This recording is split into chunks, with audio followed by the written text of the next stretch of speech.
Matric की परीक्षा दी तो आर्थिक परेशानियां आ गई, जिसके बाद यह शख्स मैट्रिक की परीक्षा में फेल हो गया। परीक्षा में फेल होने के बाद इसे लगा कि इसकी पढ़ाई आगे कैसे जारी रह सकेगी, लेकिन उसी मैट्रिक फेल शख्स ने खुद को आज एक युवा उद्यमी के रूप में स्थापित कर लिया है। इतना ही नहीं, इसने अपने घर से ही अपना कारोबार शुरू किया है और सालाना 25 लाख रुपए तक का टर्नओवर कर लेता है।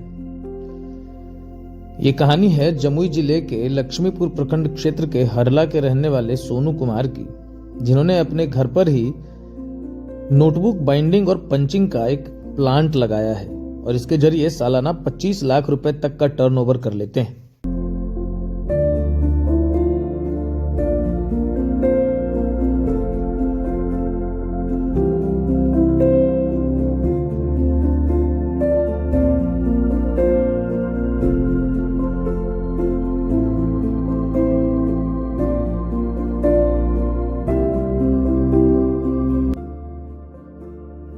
सोनू की कहानी काफी प्रेरणादायक है।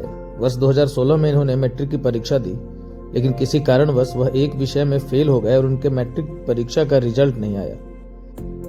किसी तरह इन्होंने अपनी मैट्रिक की परीक्षा पूरी की और अपने पिता के साथ काम करने कलकत्ता चले गए, जहां वह एक जूता बनाने की फैक्ट्री में अपने पिता का सहयोग करने लगे।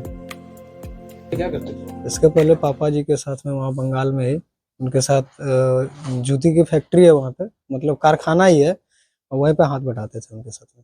तो कितने दिन से काम कर रहे हैं, कितने का टर्नओवर है? अभी फिलहाल 13-14 महीना हो गया, 25 हिट कर चुके हैं सर। 25 लाख जी।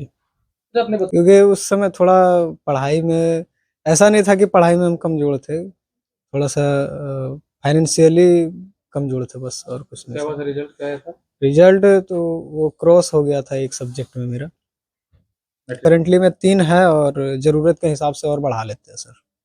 कहाँ सप्लाई भेज रहे हैं आउट स्टेट, कौन से राज्य में? राज्य बंगाल हो गया, यूपी, बिहार में तो होता ही है थोड़ा बहुत, और ज्यादातर उधर यूपी हो गया, बंगाल और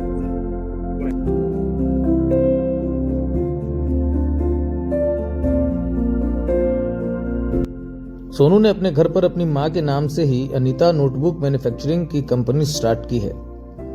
अभी उनके साथ 3 युवक काम करते हैं, जिसे वो तनख्वाह भी देते हैं। पिछले साल उन्होंने करीब 25 लाख रुपए का टर्नओवर किया है और इस साल वह इस टर्नओवर को दोगुना करना चाहते हैं, यानी सोनू इस साल करीब 50 लाख रुपए का टर्नओवर कर सकेंगे।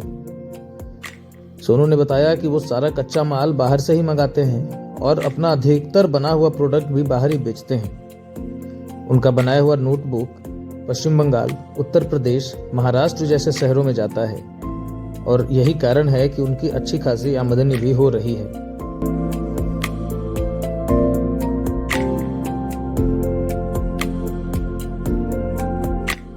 सोनू जब अपना कारोबार खड़ा करना चाहते थे, तब उनके पास आर्थिक समस्या एक बड़ा रुकावट बनकर उनके रास्ते में खड़ी थी, लेकिन सोनू ने उद्यमी योजना से लोन लेकर अपने उद्यम की शुरुआत की और आज एक युवा उद्यमी के रूप में पहचान बना चुके हैं। सोनू की इस सफलता से उनके परिजनों में तो खुशी है ही, साथ ही सोनू कई युवाओं के लिए एक प्रेरणा स्रोत भी बन गए हैं। सोनू ने अपनी पहली कमाई से गांव में ही अपनी मां के लिए एक घर भी बनाया है, जिसे वह और भी सुंदर बनाने की सोच रहे हैं। इसके अलावा सोनू ट्रांसपोर्टेशन को लेकर भी काफी सजग हैं और आने वाले दिनों में अपने नोटबुक प्रिंटिंग के साथ साथ ट्रांसपोर्टेशन का भी व्यापार करना चाहते हैं। सोनू की यह कहानी युवाओं को एक नई सीख देती है। जमुई से लोकल 18 के लिए गुलशन कश्यप की रिपोर्ट।